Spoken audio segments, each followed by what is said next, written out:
Grandparents were married for 50-something years, and within 24 hours of his death, she took her wedding rings off.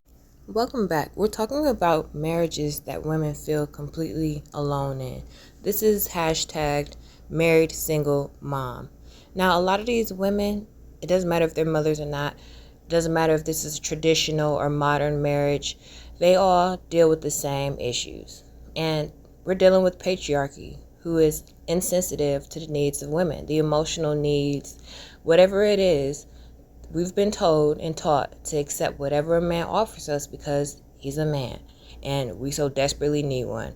But now we're hearing the stories of how women have silently retaliated, how they show how they truly feel, whether it's on the man's deathbed or whether with a divorce. Women are not being silent anymore. That silent generation is gone. And so you have women opening up and sharing their trauma. Now I have several stories from people, young, old, Gen Z, Gen X. We're going to get into it. Then we'll come back for more commentary. My grandma didn't cry when my grandpa died. I remember that devastating me because I grew up with my grandparents always being married, always having their wedding rings on. But my grandmother was my grandpa's identity. She took care of the house. She took care of the kids. She took care of everything. He worked. Never asked her, hey, did you want to be married? Were you happy? Because we always assumed grandma's happy. They've been married 50-something years. A couple years after my grandpa died, my grandma ran off with some dude in Nevada. They claimed it was for companionship, but man, she was ready to go. She packed her things and her dog and they headed out to Nevada, and he took care of her up until the day they died, and they died days from each other. It was so weird. He even left her half the trailer. But 50-something years of marriage, and I never saw her shed a tear. Now, what she did in the privacy of her own privacy moments, she might have. I didn't see it that way when he passed away. I just saw somebody who was tired of taking care of grandpa, and she was relieved. Never told us her business, like ever. We don't know any stories about her childhood, their marriage, nothing. But if they didn't have a happy marriage, she never talked about it. Neither did he. They were picture perfect, on paper perfect, married to up until the day that he passed away perfect. Right before her and her lover passed away, she told my aunt, I want to be buried with him. I don't want to be buried with dad, is what she told my aunt. That's what she told my aunt. She said she wanted to be buried with him. My aunt and my mom said, hell no, you're going to be buried with dad. What in the hell? Anyway, she ended up getting buried with dad. I mean, we should have probably just given her wishes. Lord knows what she went through. We don't know. Silent generation, they did not speak. My husband sent me a scene from his bachelor party a day before our wedding. Our wedding was planned for today, and today I would be getting married to the man that I have been in a relationship with for the past 7 years. But instead, now I'm sitting here clearing wedding purchases and announcing a cutoff to the wedding. Last night, my husband and all of his friends had a bachelor party. I received a video call from him to find myself staring at him and all of his friends sleeping with a bunch of ladies. My husband then turned the camera to himself and asked me to say hi to his partner. I had no idea what to do or how to react, and for a moment I was insanely confused by what I was seeing, so I just hung up and called my sister immediately. The wedding was then immediately cut off. I received a couple of messages from his friends, and they were all just saying they just wanted to have fun. My now ex-fiance told me that he just wanted to enjoy some time before a lifelong commitment. Let's break this down, the psychology of men right before marriage. He went and slept with women right before he committed to his wife. So think about how it's like smoking crack and saying, I'm never going to touch crack anymore. That's not how that works. So what we realize is that men train themselves to cheat. They cheat on you. They probably sat at home jerking off all year long, but then the one day right before they're committed to you, they go and cheat. And what do you think? He's just going to turn it all off? That's not how that works. So they don't value commitment. They don't value just anything long term. Now let me talk about how the way he insulted her, the way he intentionally broke her heart by sending a video. This is so low grade. And to think about how insulting it is for the entire family and friends to have to cancel and call off the wedding, all because of his sexual lust and desires running rampant. This is what women have to deal with. We're dealing with untrained, unchecked men. See, a lot of women will take a lot of bull crap, but certain guys just don't know how to quote unquote be players. Okay? They think they're so cool in front of their guys, talking about, oh, we just want to have fun right before the wedding. But then they can't even cover their tracks. Come on, read the rule book. You're the number one moron. When I was married, I was so lonely. That was the loneliest time in my life. I can't do it, y'all. Let me tell you what he do. He go to work in the morning. Then when he leaves work, he go to the bar. He went to the bar, y'all, every day.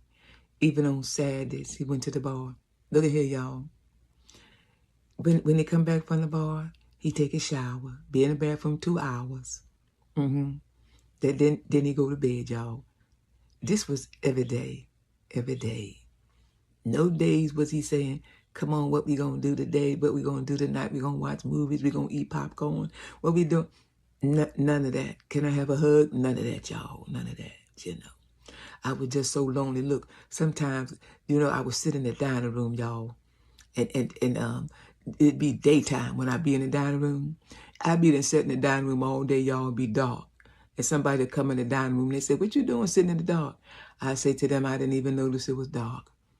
I would do that, y'all, just sitting in the dining room trying to figure this thing out, y'all. When I didn't have to work or I didn't have the kids. But you know what? Look, every day, it was just nothing. Every day, that was his routine. And I was never included in the routine. No days. Look at him. Saturday, I get up, I had to go shopping and everything. I had to buy food, for the house, and I had to buy food for the for the daycare, for the kids. And then, when I come back from shopping, never went shopping with me. No, never. When I come back, I'd be taking the bags and stuff out the car, putting them on the porch so I can bring them in the house. And he would come to the door. He'd say, you bought all this food? I was like, yeah. So he might help me take the food from the porch, y'all, and put it in the kitchen, and he out the door.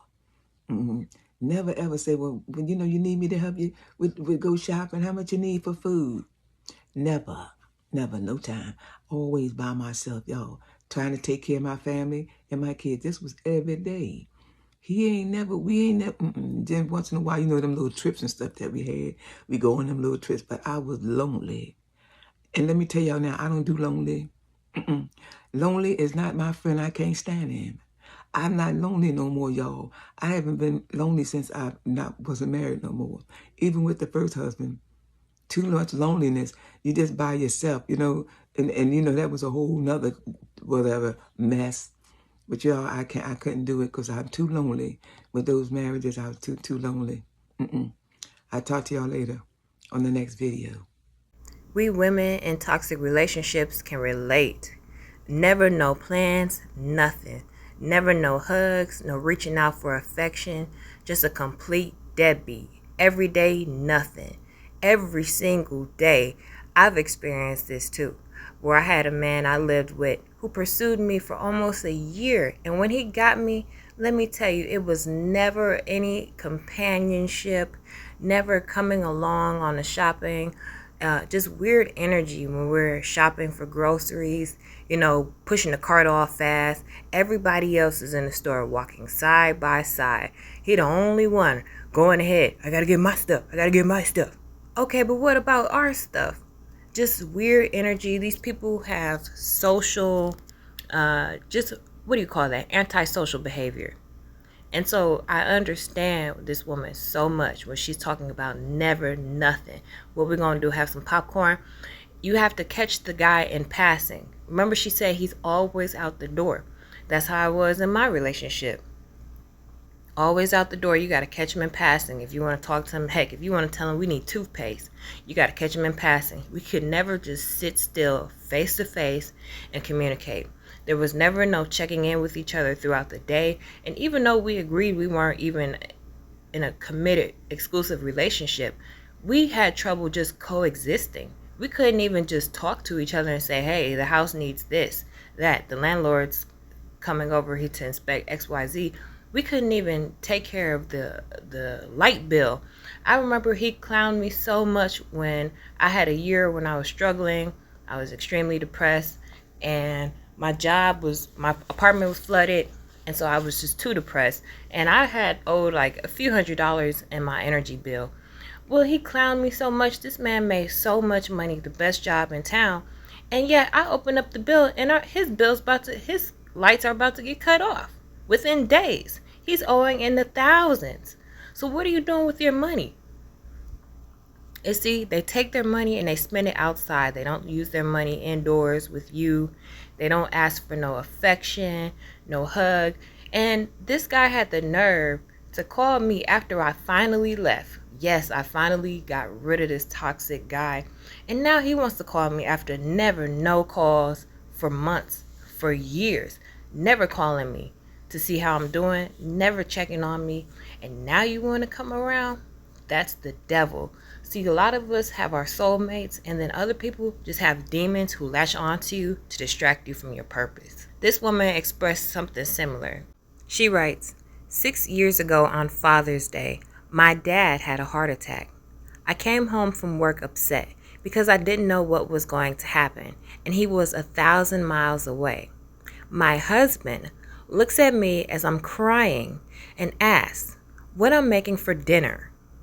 I looked at him for a moment, took a deep breath, and said, I want a divorce. I moved back home and now live with my dad because you never know how long you're actually going to have with somebody. Not a single regret. Men of the manosphere of all backgrounds, races, and religions feel like women are going to be deeply unlikable and aging if we don't have a man to hook and hang our last names on. Listen, they are the problem. They don't look in the mirror and see why women prefer to be single without a regret, why women are choosing to be single. Because this is what we have to deal with. Stop the pick better. Why don't you be better? Why is it an acceptable ratio of men who are allowed to be not better, and then you tell them just go for the guys who are better? But then when it comes to the women, oh, we all are supposed to be perfect and submit to men. Maybe some of us are better off being single. Maybe some of us wouldn't be on Snapped if you allowed us to just be single. So instead of trying to explain to guys why we're happy being single, just let them know, just be glad you're not on the next episode of Snap.